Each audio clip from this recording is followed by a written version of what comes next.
کہ چھٹی والے لوگ جو شارٹ چھٹی جائیں گے وہ کیا کریں گے، 2 قسم کی ویکسین لگوانی ہے یا 1 قسم کی ویکسین لگانی ہے۔ آن لائن ہو جاتی ہے تو نمز کی ویب سائٹ پہ جا کے اس کی فیس پے کر کے اس کو ڈاؤن لوڈ کیا جا سکتا ہے۔ بسم اللہ الرحمن الرحیم، السلام علیکم۔ سعودی انفو یوٹیوب چینل میں آپ کو خوش آمدید کہتے ہیں۔ پولیو ویکسین کے حوالے سے اتنی زیادہ کنفیوژن پیدا کر دی گئی ہے اور سوشل میڈیا پہ ایسی چیزیں نکل کے آ رہی ہیں کہ بندہ حیران اور پریشان رہ جاتا ہے۔ اتنا عام سا سادہ سا مسئلہ ہے اور اس کو اتنا گمبھیر بنا دیا گیا ہے کہ لوگ پریشان ہو گئے ہیں، بہت سارے سوالات جنم لے چکے ہیں اور ایسی چیزیں ہیں کہ آپ دیکھتے ہیں تو آپ مان بھی جاتے ہیں کہ یار واقعی یہ پروف کے ساتھ ایک بندہ چیزیں شیئر کر رہا ہے، تو اس کی پوری حقیقت کیا ہے میں آپ کو یہاں پہ ڈیٹیل بتاؤں گا۔ عمرہ ویزا کے حوالے سے، وزٹ ویزا کے حوالے سے، ورک ویزا کے حوالے سے، اور جو 2 ویکسینز کے حوالے سے بات کی جا رہی ہے کہ اب 2 قسم کی ویکسینز آپ کو لینا ہوں گے، یہ ساری کی ساری باتیں انشاءاللہ میں آپ کو یہاں پہ کلیئر کر دوں گا۔ لاسٹ ویڈیو میں نے چیزیں بتائی تھی لیکن اتنی ڈیٹیل سے نہیں بتائی تھی، کیونکہ میرا یہ ماننا ہے کہ کوئی بھی چیز ہے شارٹ کٹ بتا دی جائے تاکہ بندے تک مین بات پہنچ جائے، لیکن اگر آپ چیزوں کو کھول کے بتائیں گے تو پھر ظاہر ہے اس میں عام بندہ کنفیوز ہو جاتا ہے۔ تو سٹارٹ کر لیتے ہیں کہ اس وقت سوشل میڈیا پہ جو سب سے بڑا مسئلہ آ رہا ہے وہ ایک یہ ہے کہ چھٹی والے لوگ جو شارٹ چھٹی جائیں گے وہ کیا کریں گے، اور دوسرا یہ کہ یہ کون سے ویزا والوں کو یہ والی ویکسین لگوانی ہے، اور تیسرا یہ کہ 2 قسم کی ویکسین لگوانی ہے یا 1 قسم کی ویکسین لگانی ہے۔ گاکا کی طرف سے جو پہلا سرکولر آیا، اور الحمدللہ سب سے پہلے سوشل میڈیا پہ میں نے یہ خبر بریک کی تھی کیونکہ مجھے ڈائریکٹ گاکا سے اسی وقت ایک نوٹیفیکیشن مل گیا تھا کہ گاکا نے یہ احکامات جاری کر دیے ہیں، اور اس کے بعد پھر جو ایئر لائنز ہیں ان کو جو میسیجز ریسیو ہوئی ہیں، ای میل آئی ہے، 2 ہی مین ڈاکومنٹ اس حوالے سے جاری کیے گئے ہیں جو آفیشیل ڈاکومنٹ ہمارے پاس ہیں۔ پہلا گاکا نے جو نوٹیفیکیشن جاری کیا ہے اس میں یہ کہا گیا کہ تمام پیسنجرز کو پولیو ویکسین لگانی ہے، اس میں ویزا کا ذکر نہیں کیا گیا اور پولیو ویکسین کے علاوہ کسی دوسری ویکسین کا بھی ذکر نہیں کیا گیا۔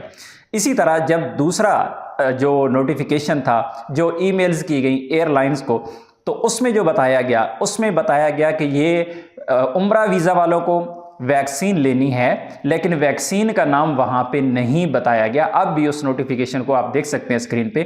تو کوئی ذکر ہی نہیں کیا گیا اس میں کہ کون سی ویکسین لگوانی ہے۔ اس کے بعد آ جاتی ہے کہ ابھی یہ جو چیزیں آپ کو مل رہی ہیں سوشل میڈیا پہ کہ یہ جی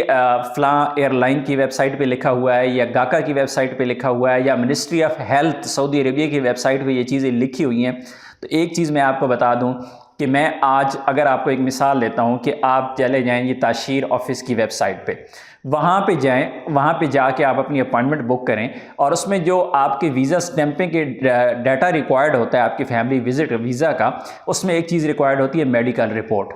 مجھے کام کرتے ہوئے آج کوئی 5.5-6 سال ہو گئے ہیں، آج دن تک کسی فیملی وزٹ ویزا والے نے کسی نے میڈیکل رپورٹ جمع کروائی ہے یا مانگی گئی ہے آپ سے؟ ویب سائٹ پہ تو آج بھی ہے، آج بھی آپ اپائنٹمنٹ بک کرتے ہیں، آج بھی آپ کو شو ہوتا ہے کہ یہ ریکوائرڈ ہے، یعنی پاسپورٹ ریکوائرڈ ہے، تصویریں ریکوائرڈ ہے، میڈیکل رپورٹ ریکوائرڈ ہے، لیکن نہیں چاہیے۔ ویب سائٹس کے اوپر جو ڈیٹا ہوتا ہے وہ بھائی سالوں سال پڑا رہتا ہے، وہ پتہ نہیں کب کی اپڈیٹ کی گئی ہے، کب کی پڑی ہوئی ہے، آپ اسے اٹھا کے اگر اچھال دیں گے کوئی فائدہ نہیں ہوگا۔ لیٹسٹ چیزیں میں نے آپ کو بتا دی ہیں، 2 ہی ہیں، 2 نوٹیفیکیشن ہیں جو گاکا کی طرف سے جاری کیے گئے ہیں۔ تو سب سے پہلے تو اس چیز کے بارے میں بالکل کنفیوز نہ ہوں، پولیو ویکسین 1 کا ذکر کیا گیا ہے اور دوسری طرف عمرہ ویزا کا ذکر کیا گیا ہے عمرہ والوں کے لیے، لیکن کیونکہ جو گاکا کا پہلا سرکولر ہے اس میں یہ کہا گیا ہے کہ تمام پیسنجر کے لیے، تو اب آپ لوگوں نے احتیاط برتنی ہے۔ تو بھائی سوالات پہ سوالات جب نکالیں گے تو ظاہر ہے پھر بندہ مشکلات میں ہی پھنستا ہے، اس لیے آپ نے ان 2 سرکولر کو ہی، 2 جو نوٹیفیکیشن ہیں یا 2 اتھینٹک سورس ہیں ان کو ہی فالو کرنا ہے۔ اب آ جاتے ہیں کہ بھئی چھٹی والے، اور نہیں بلکہ اس طرف جانے سے پہلے ایک چیز میں کلیئر کرتا چلوں کہ پولیو ویکسین کی بات ہوئی ہے، دوسری ویکسین کی بات نہیں کی گئی ہے۔ یہ دوسری ویکسین کی جو بات ہے یہ مختلف دوسری ویب سائٹس سے اٹھا کے، چاہے وہ منسٹری آف ہیلتھ کی ویب سائٹ ہے، چاہے وہ گاکا کی ویب سائٹ ہے، چاہے کسی ایئر لائن کی ویب سائٹ ہے، تو وہاں سے اٹھا کے شیئر کیا جا رہا ہے، تو یہ کوئی اتھینٹک چیزیں نہیں ہیں کیونکہ یہ پرانا ڈیٹا اسی طرح ویب سائٹس پہ پڑا ہوتا ہے۔